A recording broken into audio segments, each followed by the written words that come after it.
عورت کے منہ میں ڈسچارج ہونا یہ بالکل حرام ہے, ناجائز ہے, گندگی ہے, اسلام میں اس کی قطعاً اجازت نہیں ہے. اور اگر ان ائمہ کا مذہب لیا جائے جو منی کو پاک سمجھتے ہیں, اس لیے میں یہ عرض کر رہا ہوں کہ بعض حضرات نے اس پہ فتویٰ دیا ہے کہ یہ چونکہ پاک ہے لہذا اگر یعنی کوئی شخص منہ میں بھی ڈسچارج ہو جائے تو یہ بھی جائز ہے. یہ 100% غلط فتویٰ ہے, اس لیے کہ جو حضرات اس کو پاک کہتے ہیں وہ بھی اس کو خبائث میں داخل کرتے ہیں, حرام چیزوں میں داخل کرتے ہیں.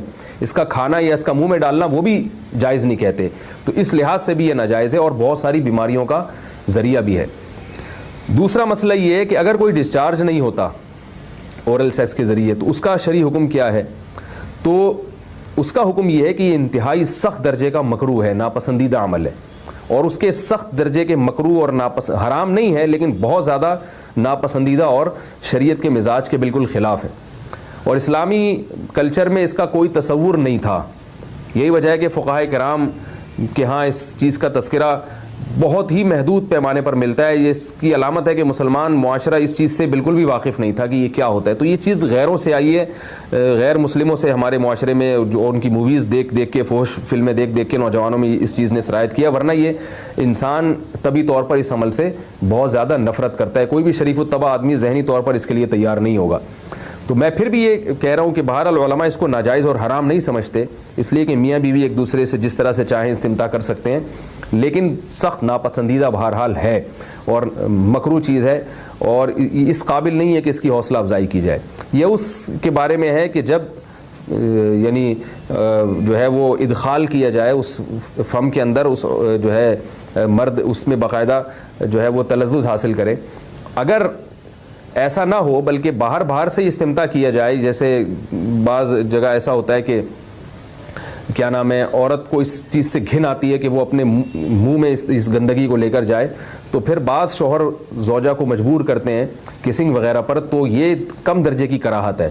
یعنی یہ بھی ناپسندیدہ تو ہے مگر یہ اس درجے کا مکروہ, اس درجے کا ناپسندیدہ نہیں ہے. خواتین پہ جی بہت ظلم ہو رہا تھا کہ مرد سے مراد بھی اس کا میاں ہے, اس کا میاں جو ہے اپنی بیگم سے زبردستی جو ہے اپنی خواہش پوری کر رہا ہے, اس بیچاری کا کیا ہوگا؟ تو مجھے بتاؤ, یہ تو میں تو جواب میں یہ اس ٹاپک کو جواب میں ریکارڈ کروا رہا ہوں نا, ورنہ یہ ہماری سوسائٹی میں اول ایسا ہوتا نہیں ہے کہ مرد زبردستی کرتے ہوں, بہت کم ریشو ہے. اور ایسے مرد کو تو ایوارڈ ملنا چاہیے, یار تیری صحت ماشاءاللہ, خوراک ایسی کھا رہا ہے کہ جی. ورنہ میاؤں کے جو حالات آج کل, آپ لوگ کے علاوہ میاؤں کی بات کر رہا ہوں, جو رپورٹیں ہیں وہ تو زبردستی تو دور کی بات, وہ تو اس کا مطالبہ نہیں پورا کر پا رہے. آپ کہہ سکتے ہیں پھر 4 شادیوں کی میں کیوں ترغیب دے رہا ہوں؟ ترغیب تو بھائی سب کو دی جائے گی, اثر اسی پر ہوگا جس کا ٹیسٹوسٹیرون لیول پورا ہوگا, ٹھیک ہے نا. جس کی صحت صحیح ہوگی اسی کو خواہش پیدا ہوگی, نہیں ہوگی تو وہ تو بیان سنتا رہے گا. اور کیونکہ اس کے لیے صرف جذبہ نہیں چاہیے بھائی, جسم میں طاقت بھی چاہیے. تو لیکن سارے ایک جیسے تھوڑی, صحت مند بھی ہیں الحمدللہ. اب مسئلہ یہ ہے کہ جب ٹی وی میں اچھال لیا گیا ہے تو میں اس کو ایکسپلین کر دیتا ہوں. دیکھو, یہ جو خواتین کے حقوق میں یہ بات اٹھائی جا رہی ہے کہ شوہر اپنی بیوی سے اپنی سیکشول ڈیزائر زبردستی پوری نہیں کر سکتا, یہ عورت پہ ظلم ہے, یہ مسئلہ اٹھایا جا رہا ہے. اکارڈنگ ٹو اسلام یہ عورت پہ ظلم یا بیوی پہ ظلم نہیں ہے. میں تو اسلام کو آپ کے سامنے رکھوں گا, جو اللہ کا قانون ہے وہ یہی ہے کہ اللہ کے قانون میں یہ عورت پہ ظلم نہیں ہے, بلکہ عورت مرد کی خواہش پوری کرنے میں اس کا ساتھ نہیں دیتی. اسے کوئی بیماری بھی نہیں ہے, یا تو بیمار ہے تو ایک الگ بات ہے, پھر تو روک سکتی ہے شوہر کو, یا اس کو مینسز آ رہے ہیں پھر بھی روک سکتی ہے. نہ اسے بیماری ہے نہ کوئی مینسز ہیں, تو پھر عورت اگر روکتی ہے تو یہ مرد پہ ظلم ہے. تو یہ مردوں کے حقوق کے لیے آواز اٹھانی چاہیے کہ کوئی مرد اپنی زوجہ کے قریب آنا چاہتا ہے, عورت اس کو روک دیتی ہے, تو عورت مظلوم نہیں ہے. مظلوم کون ہے ایسے موقع پہ؟ اسلام کہتا ہے مرد مظلوم ہے. اب ہم میڈیکلی دیکھتے ہیں, اخلاقی لحاظ سے دیکھتے ہیں کہ اسلام کی بات صحیح ہے یا ان لبرل لوگوں کی جو خواتین کے حقوق کے نام پہ خواتین ہی کا بیڑا غرق کر رہے ہیں. میں بھی بتاؤں گا, اس سے عورت کے حق نہیں ملے گا, اس کا بیڑا غرق ہوگا. یہ جو لبرل لوگ ہیں نا, ان کے لیبل بڑے اچھے اچھے ہوتے ہیں, ویمن رائٹس, لیکن وہ ایسے رائٹس دے رہے ہوتے ہیں جس سے جو رائٹس ملنے بھی چاہیے نا عورت کو, وہ بھی نہیں ملتے. آپ خود سوچو, جب ایک بیوی شوہر کو قریب نہیں آنے دے گی تو مرد پھر ادھر ادھر منہ مارے گا کہ نہیں مارے گا؟ باہر جا کے جب وہ منہ مارے گا تو خراب کس کا گھر ہوگا؟ اسی کا گھر خراب ہوگا. جو تھوڑی بہت آپس میں ریلیشن تھے وہ بھی خراب ہوں گے, اور ڈیورس کے نتیجے میں مرد کا اتنا نقصان نہیں ہوتا جتنا نقصان کس کا ہوتا ہے؟ عورت کا. ہماری سوسائٹی کے جو لبرل لوگ ہیں ہماری سوسائٹی کو قیاس کرتے ہیں یورپ پہ کہ وہاں تو ڈیورس کا عورت کو کوئی نقصان نہیں. او بھائی, ان کو فائدہ کب ہو رہا تھا جو نقصان ہوگا؟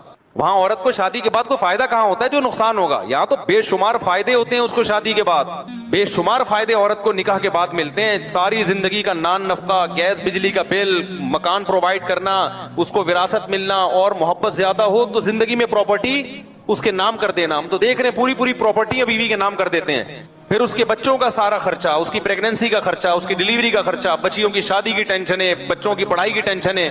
یہ سارے بینیفٹس عورت کو شادی کے بعد ملتے ہیں. کس کی طرف سے؟ مسلم سوسائٹی میں مرد کی طرف سے ملتے ہیں. تو یہاں ڈیورس اور طلاق ہوگی تو بیڑا کس کا غرق ہوگا؟ عورت کا. لبرل لوگوں کے ہاں کسی کا بیڑا غرق نہیں ہوتا، کیونکہ عورت کو وہ حقوق مل ہی نہیں رہے ہوتے. تو یہ ہماری سوسائٹی کو قیاس کرتے ہیں کس پر؟ یورپ پر. تو لہذا حقوق بھی وہیں سے لے رہے ہیں. ہم نے اپنی سوسائٹی کو اپنی سوسائٹی کے لحاظ سے دیکھنا ہے. تو اسلام نے جب مرد کے کندھوں پہ اتنی زیادہ ذمہ داریاں ڈال دی ہیں، تو مرد کا اگر اپنی زوجہ کے قریب جانے کا دل چاہ رہا ہے تو اسلام کہتا ہے زوجہ کے پاس نو کا آپشن، بولو، نہیں ہے.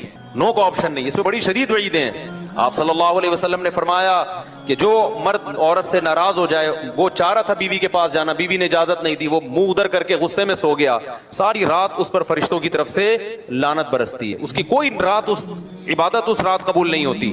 اس لیے کہ اس کے لیے اپنے شوہر کی خواہش پوری کرنے میں کوئی زیادہ نقصان نہیں تھا. بس ایک چیز یہ تھی کہ اس کی چاہت نہیں ہے، اس کو اپنی چاہت کے اگینسٹ چلنا تھا. اس کا نقصان تھوڑا ہے، اس کا نقصان بہت زیادہ ہے. کیونکہ جب شہوت اس کے دماغ پہ سوار ہے اور بیگم بھی موجود ہے اور ہے بھی وہ حلال، اس کے لیے رات گزارنا اس کو ڈپریشن کا مریض بنانا ہے. اس کے دل میں بیوی سے نفرت کے جذبات پیدا ہوں گے. پھر جب صبح اٹھ کے دفتروں میں جائے گا ادھر ادھر منہ مارے گا وہ.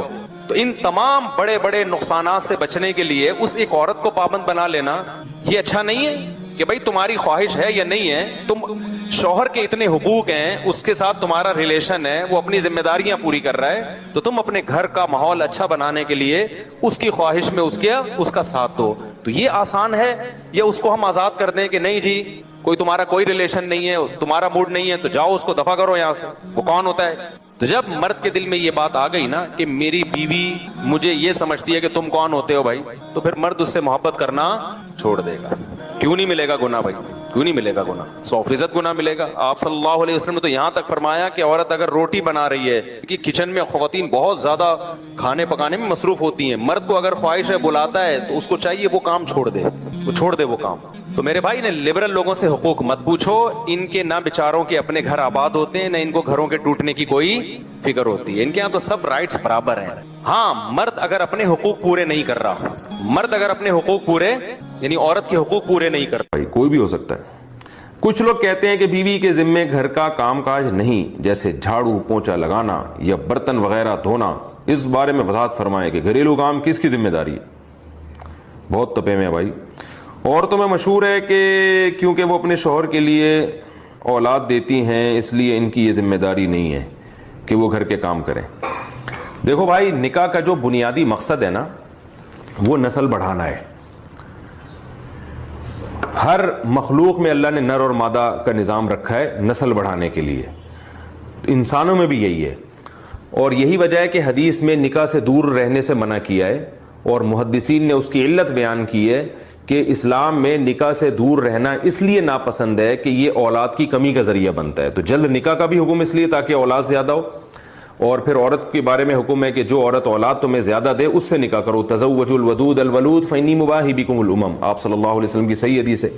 تو نکاح کا جو بنیادی مقصد ہے نا وہ ہے نسل بڑھانا. ہر انسان چاہتا ہے کہ اس کی نسل بڑھے، عورت بھی چاہتی ہے، مرد بھی چاہتا ہے، اور اس کے پھر دنیا میں بھی ان کو فائدے ہوتے ہیں، اور جوانی میں بھی اور بڑھاپے میں بھی، اور آخرت میں تو بہت فائدہ ہوگا. یہ تو اب فیملی پلاننگ والوں نے نیچر کے خلاف چلا دیا. جیسے وہ گے میرج کا رواج دنیا میں چل پڑا نا، وہ نیچر تھوڑی ہے.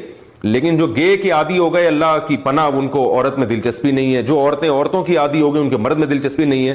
تو اسی طرح جو فیملی پلاننگ کے زہریلے نظریات سے ڈس گئے ان کو زیادہ بچے اچھے نہیں لگتے. تو یہ فطرت کے خلاف ہے، ورنہ انسان کی ہمیشہ سے خواہش رہی ہے کہ اولاد زیادہ ہو. قرآن مجید میں تو پچھلی امتوں میں جب اللہ نے پیغمبر بھیجے تو وہ پیغمبر ان قوموں کو بتاتے تھے کہ تم اللہ کی اطاعت کرو، اس سے تمہاری نسل بڑھ جائے گی، اللہ تمہیں بچے زیادہ دے گا. تو اب آپ اندازہ لگاؤ، یہ تو نسل کا زیادہ ہونا تو اللہ کی نعمت ہے. قرآن نے اولاد کے بارے میں کیا کہا؟ یہب لمن یشاء اناسا ویہب لمن یشاء ذکور، جس کو چاہتا ہے بیٹے ہبہ کر دیتا ہے، جس کو چاہتا ہے بیٹیاں ہبہ کر دیتا ہے. تو ہبہ گفٹ کو کہتے ہیں. تو اولاد گفٹ ہے، یہ پینلٹی نہیں ہے. رہا یہ ٹوپی ڈرامے جو آج کل چل رہے ہیں کہ تربیت نہیں ہو سکے گی، ان سب باتوں کے میں اپنے بیانات میں جواب دے سکتا ہوں. اولاد زیادہ ہوتی ہے تو تربیت زیادہ اچھی ممکن ہے، کیونکہ بہن بھائی خود ایک دوسرے کی تربیت کر رہے ہوتے ہیں لاشعوری طور پر. باقی تربیت نہ کرنے کا کسی نے فیصلہ کیا، وہ تو ایک بچے کی بھی نہیں کرے گا، بگڑ جائے گی، وہ تو تباہ ہو جائے گا، یعنی وہ بچہ بھی بگڑ جائے گا. تو اور اگر جو ہے تربیت کی کوشش کرے گا تو زیادہ کی تربیت آسان ہوتی ہے، کیونکہ وہ ایک دوسرے کو سنبھال رہے ہوتے ہیں. اور ویسے بھی بچے اکٹھے پیدا نہیں ہو جاتے. اگر کسی کے 10 بچے ہیں تو 10واں جب ہوتا ہے تو پہلا وہ جوان ہو کے باپ کے ساتھ کاموں میں ہاتھ بٹا رہا ہوتا ہے. تو اکٹھے تھوڑی ہو جاتے ہیں برساتی مینڈکوں کی طرح.